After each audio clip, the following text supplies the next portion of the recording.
I'm yours truly, Chris Mooneyham. Appreciate you being with us. What's the good word? There it is. Justin, good evening. I'm going to sit. Watch this. Oh, man. It's the first time you sat here in 3 weeks? Oh, well, these are padded chairs. They're really nice. They actually are. They did a great job of setting things up, so I almost feel obligated to sit down here. Coming up on the program, odds to a Yellow Jacket victory from Justin Hanover. We'll meet the opponent. Not much of a history with the Orange, but an interesting history nonetheless. More of a history than last week. Right. Well, now let me tell you. Also, maybe coming up on the program, we'll take a look back at the Jackets' history with Syracuse. I messed up during the week.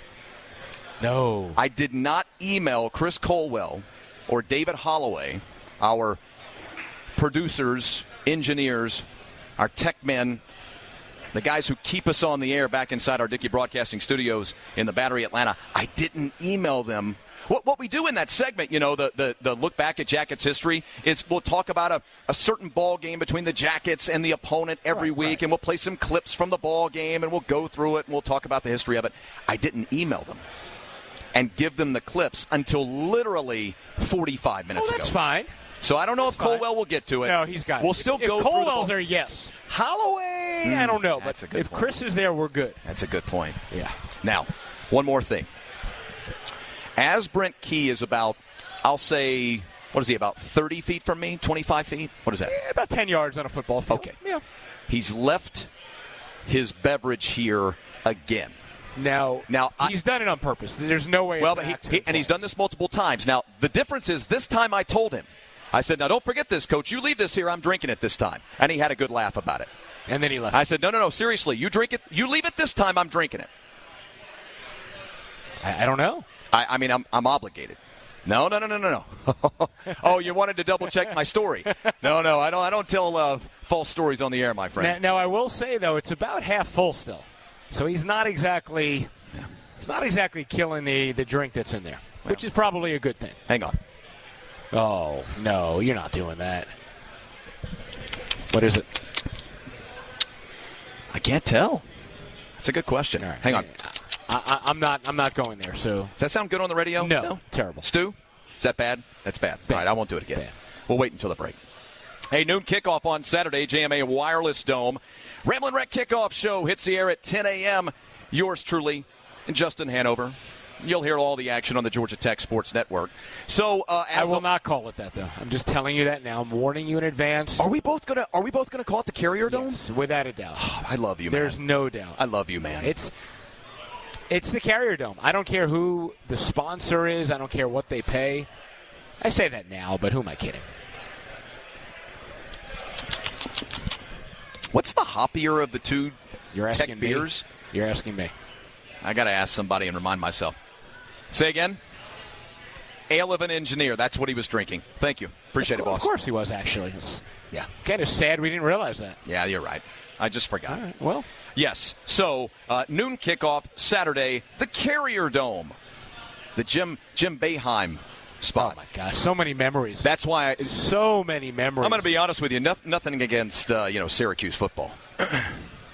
Yeah, sure, Donovan it's a basketball, McNabb. right? Marvin Harrison, but it's a basketball school. That's exactly perennially through and through. Paul Pasqualoni. Yes, Paul Pasqualoni. Yeah, not a very good X's and O's coach, but he did well. Well, his players loved him. Yeah, by the way, dude. He was the coach of the year that we will reference a little bit later in the history matchup between these two programs. But, yeah, as a diehard sports fan, all-around sports fan, and for those of you that do not know, Justin and I, we cover Georgia Tech basketball as well. For those of you that love college basketball, if you have the opportunity to go to the Carrier Dome, it's really a special opportunity. So I am looking forward to it. It'll be my first time in the building. I've never been in there. Or on the campus. I've watched numerous games. I love the way the hash marks are there. There's something different. I don't know if it's a camera angle on TV, but there's something about that dome that's different than other domes. It just seems, the lines seem different, the hash marks seem different. I don't know. You'll tell me when you get in there if you could see it aesthetically when you're in there. But on TV, there's something a little bit genuine and unique about the Carrier Dome to me from television. Well, I'll get a first-hand look at it, and as always, I'll take 1,000 pictures and send them to me. No doubt. Yeah, no doubt. Because that's what I do. Hey, last week's the Jackets took to the first edition of the Battle for Atlanta, defeating Georgia State by a final of 35-12. Jackets now 2-0 on the year, and of course, I'm going to get to the other big storyline from the week and the result of said win. But first, let's break it down really quickly. Look, this is a tight ball game in the waning moments of the first half. Haynes King went in from 2 yards out to give the Jackets a 14-3 halftime lead. From there, well, that was essentially the beginning of Georgia Tech starting to pull away in the ball game. First, it was Eric Singleton on the ground. Then Malik Rutherford through the air, both scoring long touchdowns, which put the game out of reach at 28-3, about the 9:50 mark or so, just inside the 10-minute mark of the third quarter. Offense looked good, sure. But for me, Justin, it was the defense that shone was the biggest difference in this ball game in the midst of a tight ball game. Again, remember, the physicality that Right. Coach Key is talking. What did they do on the opening drive? You start thinking, oh, no, they're shredding us the way we saw Florida State Second straight do it. week, yeah. But then when they get down to the goal line, you saw the physicality. You saw the plays, the getting in the backfield, the one play that absolutely destroyed one of the players of the Panthers. I don't remember who it was, but yes. Yeah, destroyed. Right. I mean, everybody, even in the press box, got up and put their hands behind their head thinking like, wow, what was that? So they showed it, the bend but not break, which is fine. You could be a really good team and give up some yards and just hunker down. Especially in the modern era. Exactly, when the field gets small. So that's what we saw early on. They set the tone defensively there, and then you knew offensively they'd get it going. And the thing that I love about this game, I truly don't think they showed a ton. I think Buster Faulkner and Coach Key and all those guys and Chris Weinke, I really think they held it close to the vest, because you saw a couple of times in the second half when they said, all right, let's stop fooling around. You saw the Singleton reverse where he was literally not even touched from 40 yards out into the end zone. Then you saw the Malik Rutherford play where nobody was within, I think it was 13 yards of him.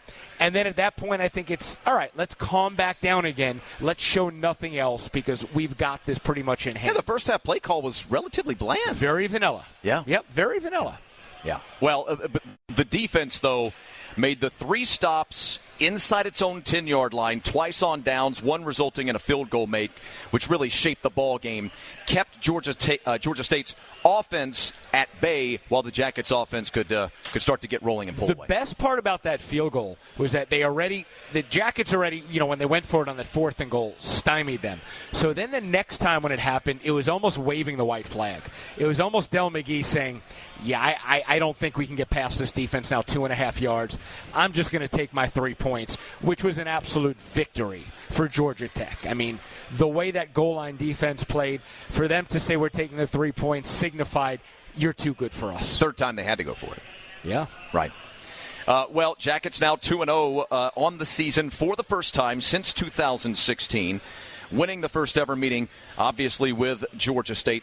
Haynes King had himself a good ball game, 302 yards of total offense, became just the 15th player in Georgia Tech history with 4,000 yards of total offense as a Yellow Jacket. These numbers coming to you straight from Mike Flynn and his crew at Georgia Tech Sports Information. He also tells us that Haynes King became the 13th player in Georgia Tech history to compile 3,000 passing yards as a Jacket, reaching the 3,000-yard milestone in just his 15th game on the flats. It's one season.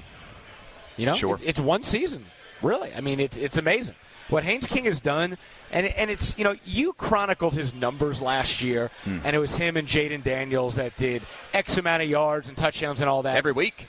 Right, every week. But it's not even about the statistics for me with Haynes King.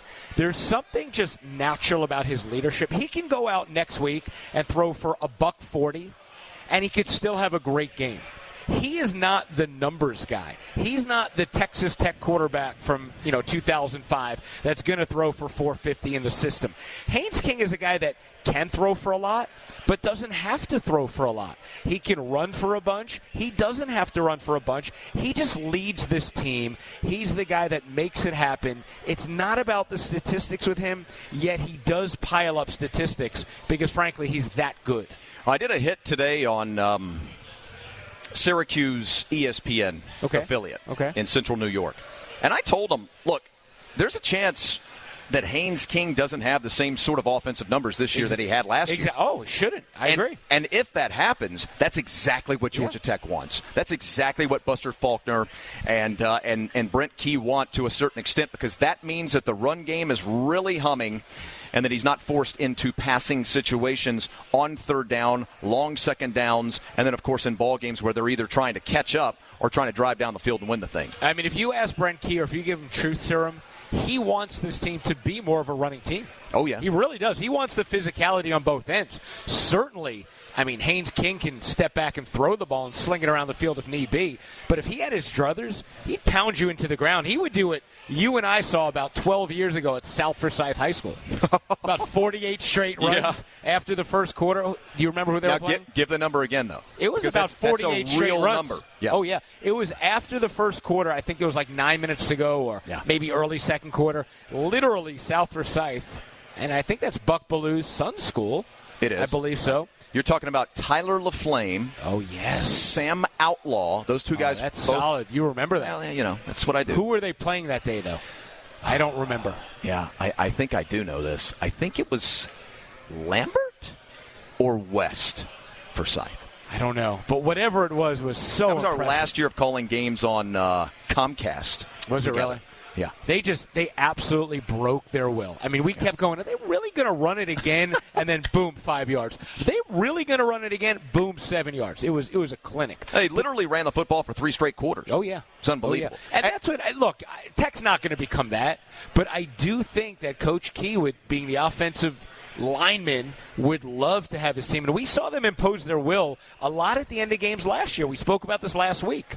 I forget who it was against, but a couple of times at the end of the season, they ran out that clock for the final 6-7 minutes, the way they did it against Florida State, actually, to then kick that field goal. You impose your will late, you show your conditioning, and you just break the other team. I think that's probably the biggest compliment that offensive line and that running game can get. Yeah, I mean, look, it's a man's game. And I mean that in the modern sense, not to offend anybody. But look, it's a man's game. And the way it works is you want to – I don't even know if I'm supposed to say anything like this now in the modern climate. But you want to beat your opponent into submission. Yeah, that's fair. I mean, that is what it is. That's what football is. You want your opponent to just be so gassed that they give up. Now, having said that, by the way, Haynes King had an all-time ball game completion percentage-wise. 24 of 29 in the ball game. Just shy of 83% completion percentage, or it would be if you wanted to round up, which I do. It's pretty good. That makes him second all-time single game. The only guy to best that number, Joe Hamilton, 1999 versus Florida State. Second time in 2 games that the Jackets have not given up a sack this year. That means now 15 sacks allowed by the Georgia Tech offensive line and the rest of the offense, for that matter. And Buster Faulkner, by the way, because this play call plays into that number. 15 sacks now given up only in the last 15 ball games. It's incredible how that unit has gelled, truly. I mean, the unit is a top 10 team in the country. There's no doubt about it. We saw last year what they could be.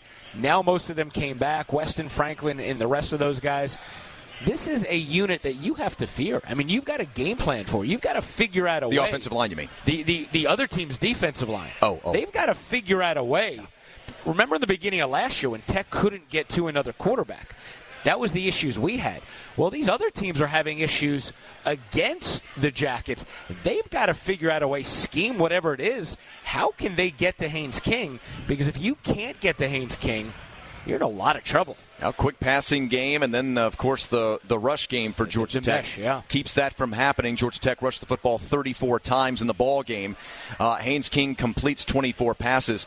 I don't know what the number is. You know what I'm going to do one of these weeks is I'm going to go back and I'm going to chart the ball games for Haynes, especially when he has 20-plus pass attempts, and I want to see how many of them travel less than 6 yards from the line of scrimmage. You know what I mean? Because so many passes, the dump-offs to guys in motion, the tight end, the wide receiver, the running back in motion or out in the flat, they're just not going into the vertical. They're just not going deep here. But they can. Absolutely they can. They're just not doing it right now. That's the biggest thing, that the ability is there, so the defense, they can't cheat. They've got to be honest. When you've got Eric Singleton, a 10-1 guy, and you see how Malik Rutherford can get down the field, you just can't cheat. So, yeah, they'll little West Coast offense you to death, and then, boom, you send Eric Singleton down on a go route, If they're not ready, they're toast. How about that ball game from Malik Rutherford? What a great story. Look, he's been phenomenal. 11 catches now in the season, 7 last week, career high with I think it was $131. Mm-hmm. I mean, you get that production, you get what you know can be from Eric Singleton, you get this running attack, you get the defense firing away. Look, we're early on, but this season, a couple of more wins now can really, really start moving downhill. Loved the first opportunity to see Anthony Carey get his first, no pun intended, carries of the ball game. Yeah, Scooter Carey, his first appearance for the Tampa, Florida native. This is a kid. I'm going to do a hit on him. I've already got, some of these hits that we do as sideline guys, we sort of type them up during the week, and they're sort of pre-planned. And then when we get down there, we'll record them during the action, especially if you see the guy get a little bit of action. I didn't have the chance last week, but I've got one sitting in the can, or in the kitty, as I like to say. And you always get on to me about. Yeah. Anthony Carey sort of represents that turn of the worm on the recruiting front in the Brent Key era. As we know, many of you diehard Georgia Tech fans know this, Tech really starting to make some real headway in the recruiting front. Top 20 in just about every major national recruiting service, or top 25 certainly, maybe 26, whatever it is. Carey was a big 4-star running back recruit that they got to commit to the program out of Tampa in, I think it was the summer of 23, prior to last year. They were able to hold on to him, get him in the fold. He got some carries last week, 4 for 41 yards. Really nice to see him worked into the fold slowly but surely. This guy's got the potential to be a star. It was right around, and I think the Hoops team, when Damon Stoudemire pulled in Jaden Mustaf. And sent some, I think it was around that time, and sent some shockwaves through both programs, which was great. Yeah, the depth here. Remember, Trey Cooley got hurt in Ireland on the kickoff. Yep. Like, that's it. He's been out now for 3 weeks. He's going to miss, I think, this game. Yep. But Trey Cooley literally got hurt right away, which sort of opened it up for Chad Alexander. Then it opened it up with the score margin being what it was last week. Chad got dinged last week, and that's why we saw Carey. And then we saw Anthony Carey. So the running back room, the depth there is phenomenal. By the way, you've got a research survey on your phone coming in right now. Should I take it right now, live on the air? Look, it could be pretty good. Well, they're just going to ask me who I'm voting for and probably what party I support. And should we get rid of... never mind. I'm not going to get into all that. All right. Of course, as we wrap up this opening segment for this week's edition, the third edition of the football season of The Good Word, live here on Extra 106.3 FM, 12:30 a.m., the Extra mobile app, live from New Realm Brewing here, Somerset Terrace, 550 Somerset Terrace here in Atlanta on the east side of the Beltline. For some, the biggest result of this week is that Georgia Tech has returned to the national rankings for the first time since September of 2015. My goodness, has it been that long? The AP poll has the Jackets at number 23 in America. The coaches poll, in case you're wondering, has them at number 26. ESPN finally fixed their app. That's a story for another day. But anyway, look, it only means so much, quite obviously. It means one thing. The Jeff Collins era is officially over. That's what it means. It's over. Now everybody can move on. It's officially the Brent Key era. Okay, you're back to where you should be. Yeah. Erase what happened in the past. Exactly right. Exactly right. I think that is a great way to put it. And just to tag on to that, look, the players expected something like this. I'm sure Brent Key did in the deepest realms, the cockles of his heart there. I'm sure he expected something like this because he expected a successful season. But, their goal was not top 23, top 25. Their goal was to win every week, every practice, every day, every week, as best you can. And I think, to me, what's special about it is that it shows that all the hard work for the offseason and all the hard work for these first 2 weeks have paid off, and gives you just a little signifier that you're headed in the right direction. No doubt about it. Everything with this program is trending up. Every single person, every single position, every single coach, every single group of players, everything is trending up. All right, with that, we'll take our first break. When we come back, we'll get you acquainted with the Orange from Syracuse. We'll talk about the history between the two programs and a little bit of whatnot in the third segment. This is The Good Word. We're live on Extra, 106.3 FM, 12:30 a.m., and the Extra mobile app. We're at the height of technology. We have an app. Swank, bro. Extra 106.3 FM, the mobile app. And we're on FM because that's modern too-ish. Again, 106.3 FM. And we're, like Matt Chernoff likes to say, we're keeping AM alive. 12:30 Barely. Doing our part. Now the government keeps wanting to shut it down. But if you dial a certain number, maybe they'll keep it in your car. You ever see that commercial? Right, yeah. Right. No, I know. Because they're trying to save it.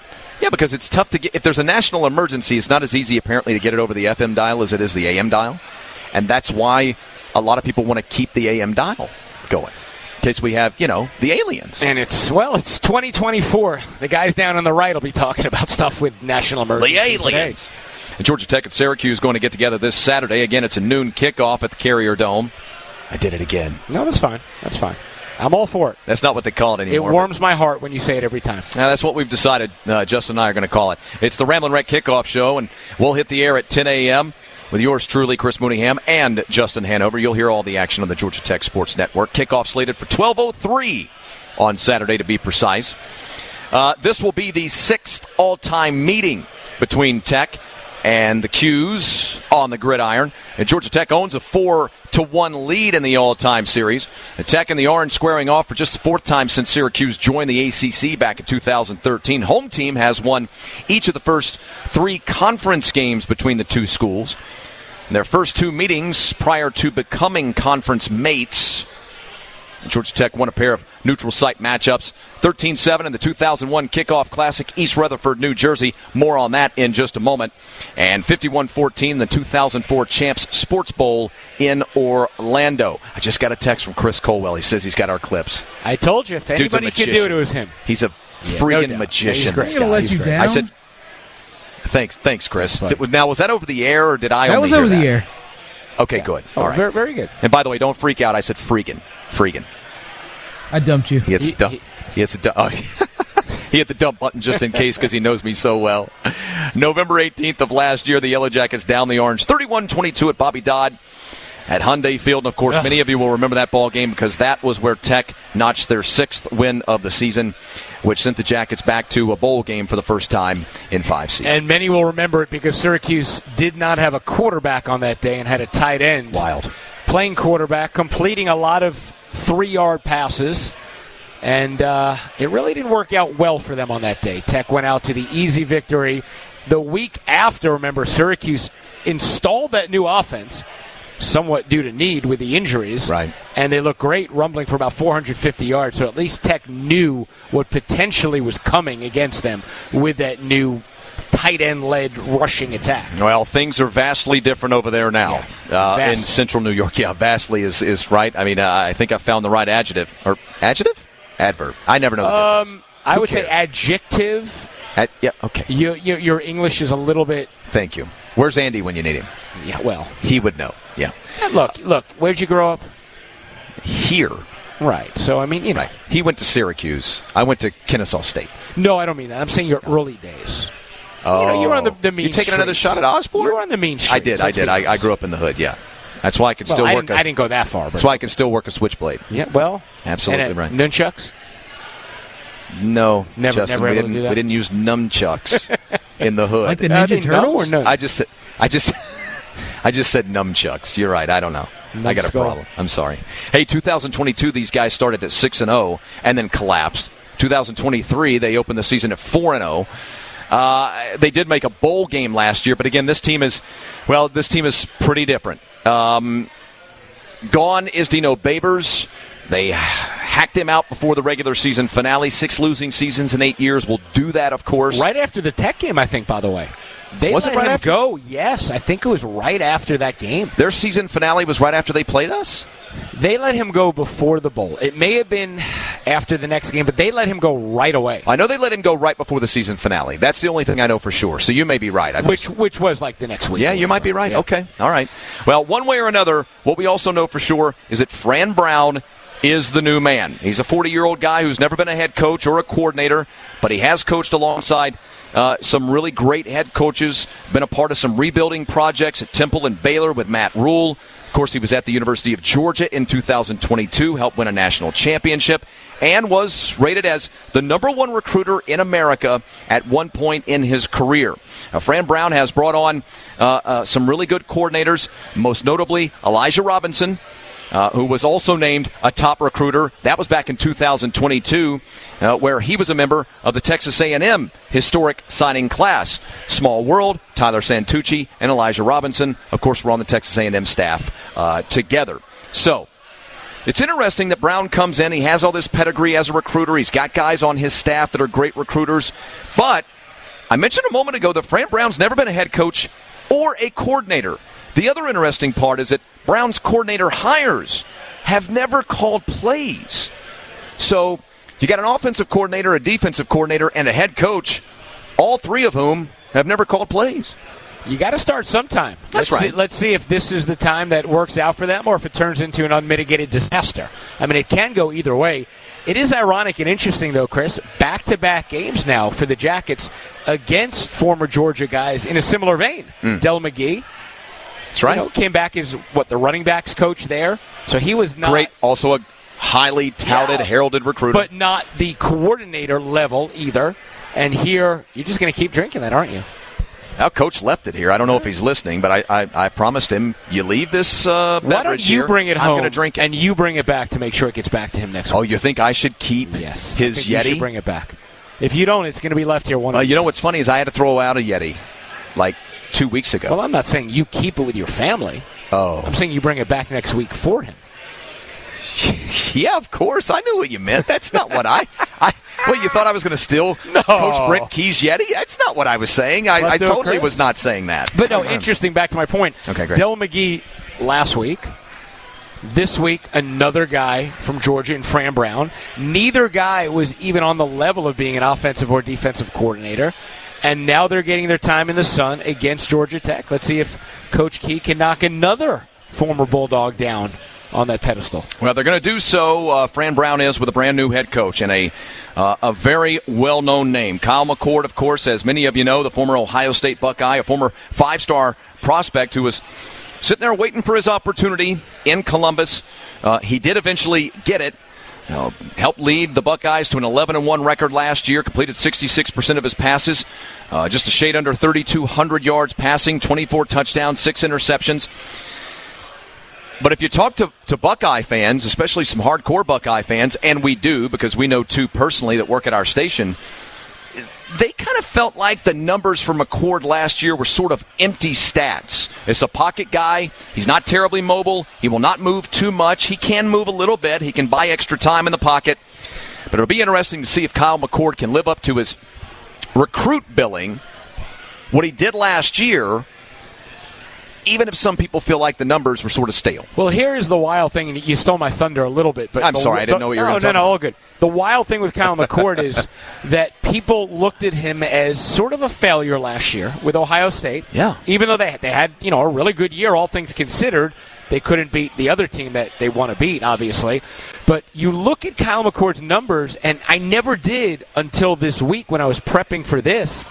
And except for the running numbers, which he doesn't run, right, the numbers are actually better than Haynes King. Well, that's interesting. So his numbers just surprised you. Right. That's funny. Not the be-all, end-all. Numbers is not the be-all, end-all. Sure. Haynes King, I'll take him every day and twice on Saturdays against Kyle McCord. But the numbers that you just mentioned were 400 yards better in passing, a completion percentage of full 4% better than Haynes King. The touchdown ratio was 4-1. Haynes King was 26 and 15, and they were both sacked pretty much the same. McCord 16 times, King 15 times. So, again, I'll take Haynes King, but for conversation's sake, I was very surprised how Kyle McCord's numbers were favorable in that comparison. He is a quarterback that across the college football analysis landscape, if that statement makes sense to you, really is sort of a divisive type guy. I mean, people try to figure out who is this guy? What type of player is he truly going to be because of the different hardcore opinions of folks on both sides. What we also know is he'll have 9 linemen returning with heavy snap or starting experience. Now, having said that, as we always talk about in this game and in numerous sports, sometimes returning starting guys or heavy experience is sort of overrated because how talented are the guys that are returning? You're not good to begin with. I mean, it's not a good thing. Right. Who cares if you struggle at your position? So, which they did, of course, at times last year, especially until they decided to make the switch to the run game-based offense, which they will do a good bit this year. But, again, they got a 3,200-yard passer. It'll be interesting to see what this offense looks like for a full season. We know what they did last year, but remember, they've got LaQuint Allen, who was a 1,000-yard rusher last year, second team All-ACC. This guy's ultra-talented. Before I get your thoughts on him, I also got to mention that Aronde Gadsden, one of my favorite players inside of the ACC that does not wear the old gold and white. Can't wait to see this guy live. He was, you could argue, on track for an All-American consideration type season. Took a Week 2 injury that ended his 2023 campaign. This guy has been some kind of a hybrid weapon at wide receiver and tight end. So they've got all the pieces there in place. And that's part of the reason they feel very positive about not just this week, but moving forward in 2024. Yeah, Syracuse has talent, no doubt about it. But again, with Georgia Tech, it's the lines on both sides have gotten so good, Chris, and they're so physical right now. You can have toys on the outside, and you can have a quality running back, but it's not going to equate if they can't stand up physically on the offensive and defensive lines there for the Orange. It's a great thing that we're talking in this regard because last year it was almost the opposite. We were trying to figure out what Tech had. They couldn't rush the passer at first. The offensive line in the beginning of the year was a question mark.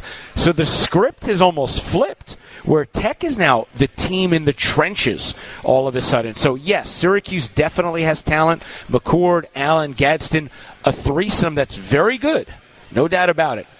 But if they can't stop that Tech rush or they can't get to Haynes King on the other side of the ball, again, it just doesn't matter. But they are solid. Certainly you've got a game plan and look out for all three of those guys. Now, Brown is a defensive guy, has a defensive back heavy history in his coaching pedigree. His defensive coordinator, Elijah Robinson, who I talked about a moment ago, the great recruiter, he's a defensive line guy. They're going to run a 4-3 base. Oh, well, they ran a 4-3 base at Texas A&M. The recruiting efforts for these guys really paid off rather immediately. They were able to bring in an A&M transfer in Fadil Diggs, then signed a 4-star edge in King Joseph Edwards. King Joseph Edwards is a Georgia kid. Played his high school ball here in the state of Georgia. Diggs had a good year last year, 36 tackles, 4 sacks for Texas A&M.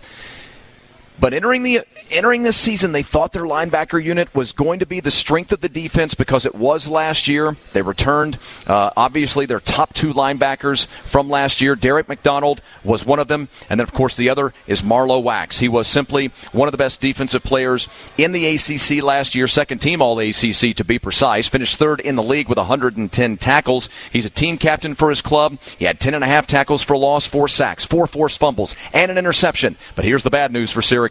He is not playing this week. Yeah, injured in that third quarter against Ohio. That is trouble for them. They had issues stopping the run before he was hurt. They had issues stopping the run after. Losing Marlowe Wax, that's their guy. That's their Kyle Eifert. That's exactly what I was about to say. I mean, he's their man in the middle, so it's a big, big miss. And Fran Brown, after that last game, was basically asked about, not able to stop the run with Wax being a big part. And he just basically said afterwards, we better stop the run, referring to Georgia Tech now. Yeah. So that is the impetus for this team coming in against the Jackets on Saturday. Well, in listening to Central New York's Syracuse ESPN sports leader, I did a hit with those guys today. And Andy Demetra did a hit with them yesterday, by the way. So when we do these hits nationally, I'll do the one tomorrow. Yeah, for other radio stations, you kind of listen to what they're talking about throughout the week so we can be prepared for our opponent, right? I wasn't saying that to brag. No. I was just bringing it up. Yeah, no, I just mean I've been listening. Look, you're Chris Mooneyham. No. Okay. Oh, I shouldn't do that now? No, don't do that, please. All right. Brown said that Wax is going to be out 6 weeks. Oh, did they say that? Brown said that they Wax knew it would be a few weeks at least. He had the boot on in the last game. He said today on his coach's interview that Wax is going to be out 6 weeks. That's an incredibly bad sign for Syracuse because while their linebacker core is good, it's really they only feel good about 3, maybe 4 of them as far as their depth is concerned. Now you're down one of the best linebackers in the conference and you need somebody to step up. That's a bad sign for them. Again, it's akin to losing Kyle Eifert. Yeah, no doubt. The guy who just had a career-high 13 tackles. If suddenly he goes out, then you've got musical chairs. Who are you putting in there? Who's then coming in off the bench? Just not what you want. So Syracuse, who's not really known to be a physical team to begin with, loses their main guy there, and that's tough. One more interesting note on their player personnel that is the antithesis, that is the exact example of modern college day football. They got a kid named Deuce Chestnut in their secondary. He was a 2-time All-ACC corner at Syracuse before transferring to LSU in 2023. Now, in 2024, he's transferred again, but he's back at Syracuse. And that's college football in 2024. 2024. Exactly right. Hey, this week we jump into the time machine and we take you back to August of 2001. August of 2001, the first ever meeting with Syracuse in the Kickoff Classic. Giant Stadium, East Rutherford. Twin Pines Mall. That's the Back to the Future Mall that they in the Valley. Never mind. Okay. Georgia Tech coming off a 9-3 season the year before, a third consecutive New Year's Day bowl game, and was ranked in the top 10 of both major polls. There was a lot of delight for many, of course, and Georgia Tech was a dark horse pick by a couple of publications to contend for a national championship. And remember why. George Godsey, Kelly Campbell, Kerry Watkins, Joe Burns, Nick Rogers, George O'Leary, Ted Roof, Mac McWhorter, and 18 returning starters from the 2000 squad. Similar to this year. That's right. 17 this year. Oh, my gosh. Can you imagine? Let's hope the results are not exactly the same. But then again, well, first things first. Early second quarter. The Jackets lead the ball game 3-0 when we get a Goose Godsey and Kelly Campbell connection, one which leads to history. Godsey play action, got his man at midfield. Kelly Campbell, one man to beat. Down the sideline is Campbell, all the way to the 9-yard line. It's 1st and goal, the Ramblin' Wreck. And that right there, I think, just became the all-time leader for Georgia Tech in receiving yards for a career because he didn't need many, and he just ripped off 72 right there. By the way, Justin, Brad Nessler and Bob Greasy on the call. The best. Oh, my God. Brad Nessler's the best. As good as they come. I love Brad no Nessler. doubt about it. Haven't seen him in a long time. I'd love to see that, dude. All right, that was the play which moved Kelly Campbell past Harvey Middleton on the Jackets' all-time career receiving yardage list. Bad news is Paul Pasqualone's defense. Remember him? The Syracuse defense came up with a 4th down stop at the 1-yard line, and the Wreck was held out of the end zone. Now, the good news is Georgia Tech was about to accrue the game's first turnover just 3 plays later. Dunes will try to roll and throw. Does, and he overshot. It's intercepted by the Yellow Jackets. Picked off, and they've got it. As Bob said, their drive's not over. Yep. Marvius Hester's inside the 5 with it. Impressively, the Orange would stiffen defensively once again, and the Jackets would, well, this time go for it once again on 4th and goal. They're at the 1-foot line. Burns ahead, touchdown. That time they ran to the left instead of the right, and Joe Burns took it in. Now, you don't see many games like this, Justin Hanover. Georgia Tech had the ball for 17 plays in the Q's red zone. 17 plays. That's right, I did the math. I did the research. You're welcome. And they amassed only 28 yards in those 17 plays. They ran 15 inside the 10-yard line in this ball game. Probably not as good as the ratio for Tech last week against Georgia State, if you think about it. Well, the Jackets would add a second-half field goal and hold on for a 13-7 victory. As for that 2001 season, of course, I know so many of you remember this season for its drama and frankly, its disappointment. A lot of folks who thought this was an ACC championship team. I don't want to bring the broadcast down. They did reach as high as number 9 in the country. But also remember, this was the year of 9/11. The FSU game had to be pushed from off of that weekend to the end of the season. And a lot of things sort of set that season on sort of a haywire trajectory, but that was a much better team than a lot of people remember. They finished that year at 8-4, but 3 of the losses were by 1 possession. 4 losses were to ranked opponents, oh, by the way, and the other was to Florida State. Again, that season ended in a bowl victory over Stanford in the world-famous and highly missed Seattle Bowl. Man, I miss the Seattle Bowl, don't you? Remember how great those days were when you and I would get together and we'd have a spread of sandwiches and drinks and we would just sit in front of the television and watch the Seattle Bowl? I mean, there's got to be something now. Is there not anything in Seattle? Remember? Oh, my gosh. I mean, absolutely. I don't know. What do they call that stadium out there in Seattle? Allegiant? Okay, then they probably have an Allegiance. Is that what it is? The Bowl. Allegiant? Okay, you know how that thing works. 2 more notes, really quickly, before we hit this break. No, that may be Houston or Tennessee. Oh, that is. Yeah, Allegiant. Yeah, Allegiant's Houston. What do they call it? Oh, it's a Quest. Is it Quest Field in Seattle? Maybe. Look it up. You got a computer right here. Yeah. Look, you got 14 tabs open. You might as well look it up. I'm Chris Domino. See how many more you got open. I mean, you still got your high school research up there from this morning. That's why this thing runs so slow. Yeah. No, that's why it runs so slow, because you leave all these windows up and then you close your computer, your laptop when you're done, and they run all the time. Guilty. I'm just trying to help. Lumen Field. Oh, get out of here. Is that real? I didn't know that. What's a lumen? A multi-purpose stadium located in, I don't know. Okay, now you're just reading the description of the stadium. Yeah, I don't know what a lumen is. What's a lumen?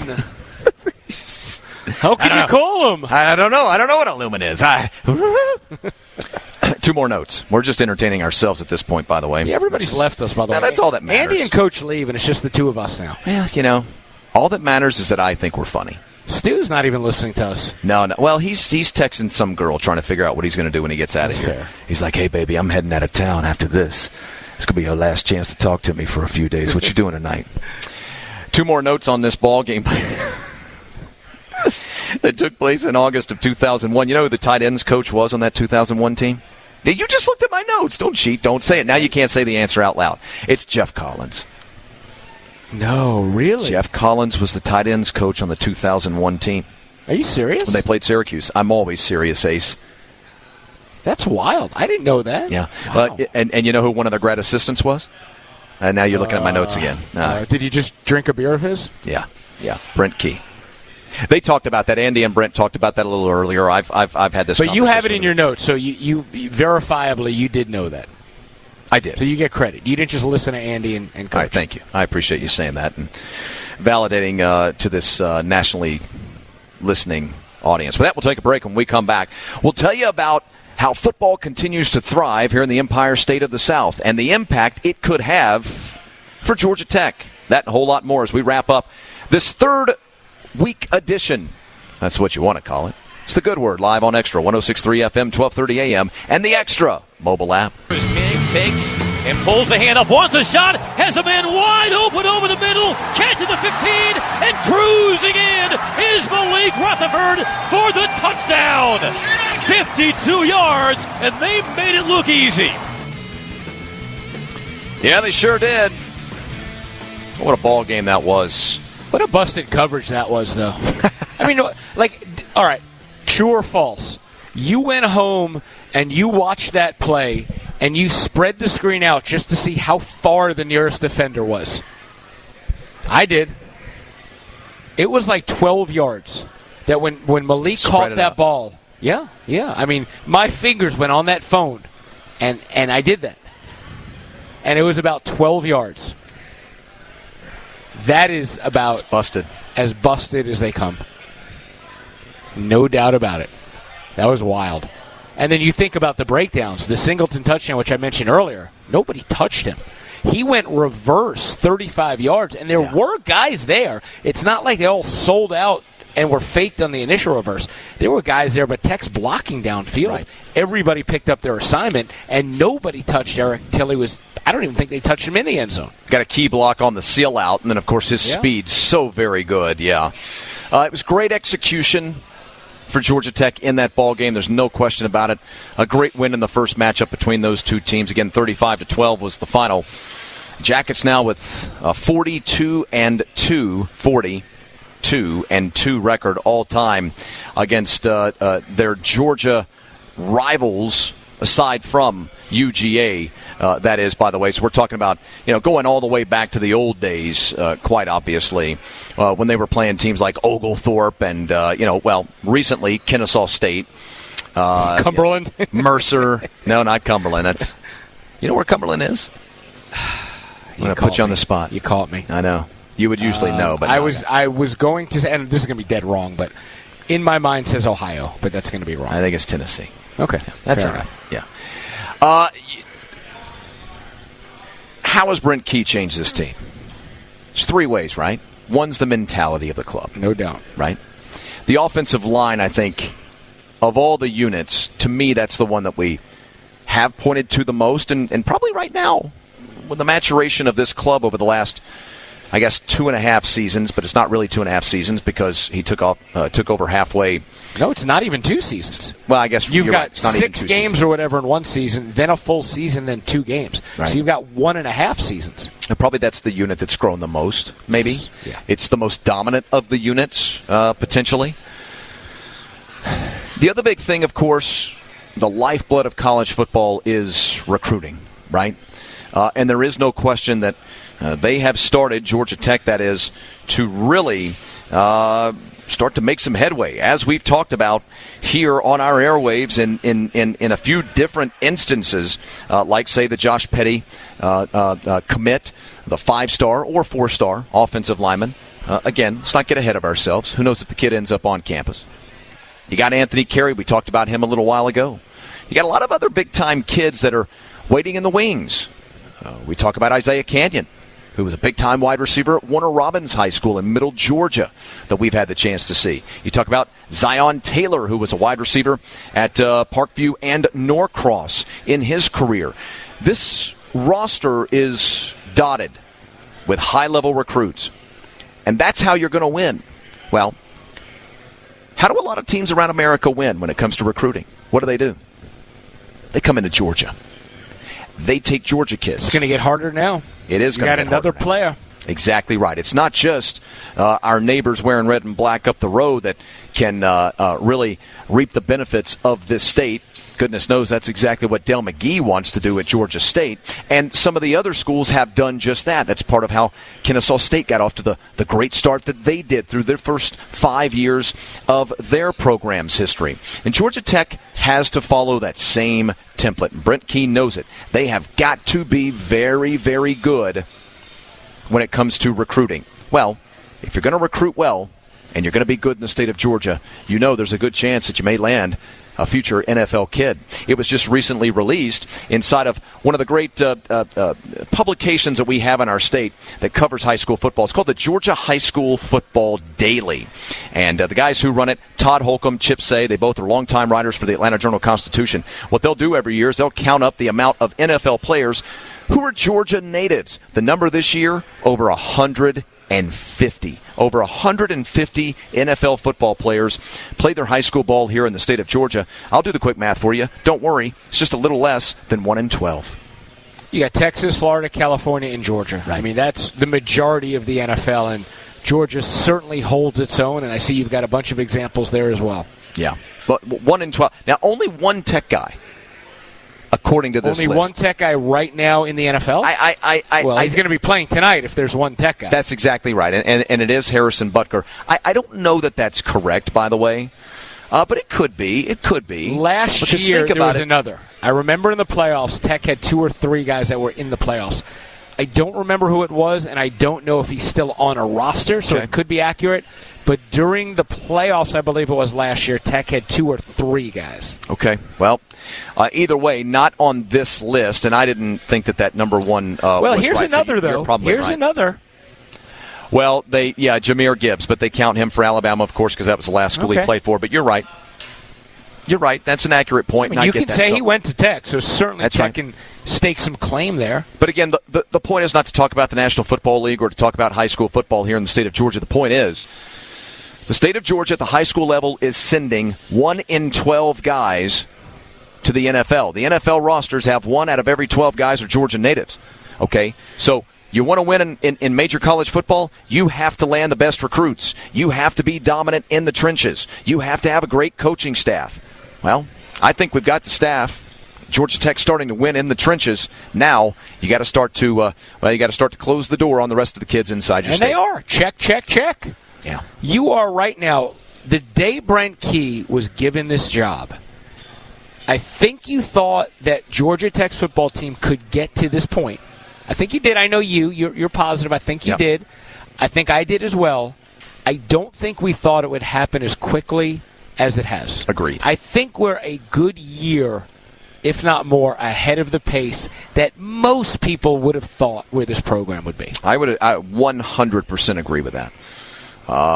You get those big wins in year number 1 under Brent Key, and that surprised me a little bit.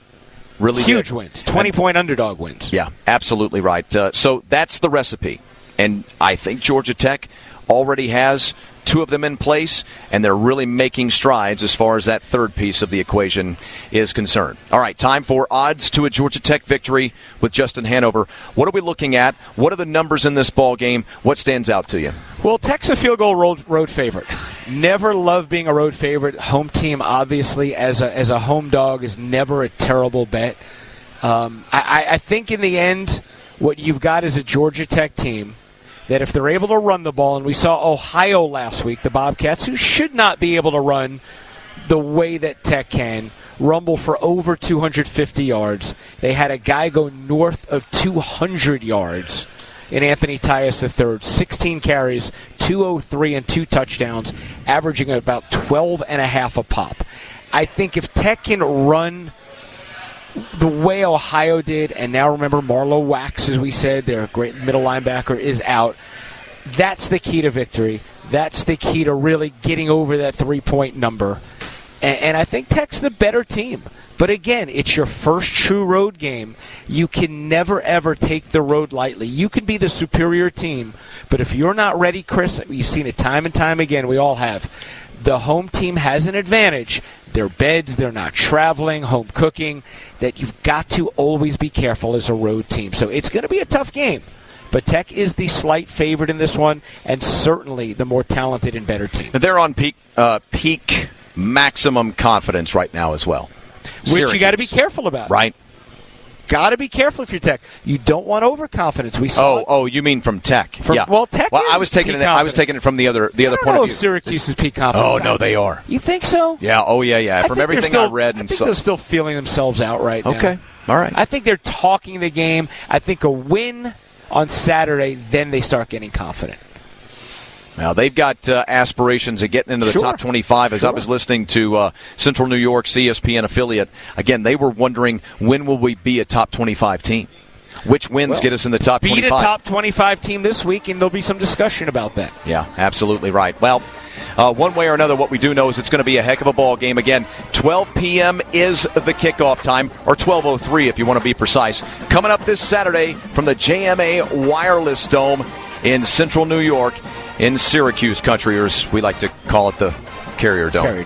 It'll be Justin Hanover and yours truly, Chris Mooneyham, coming to you at 10 a.m. this Saturday. For our entire crew, that's Justin Hanover. Me, I'm Chris Mooneyham. David Holloway and Chris Colwell back inside our Atlanta studios. Ice cold Isaiah Stewart keeping us on the air here at New Realm Brewing on the East Side Beltline. You've been listening to The Good Word live on Extra 106.3 FM.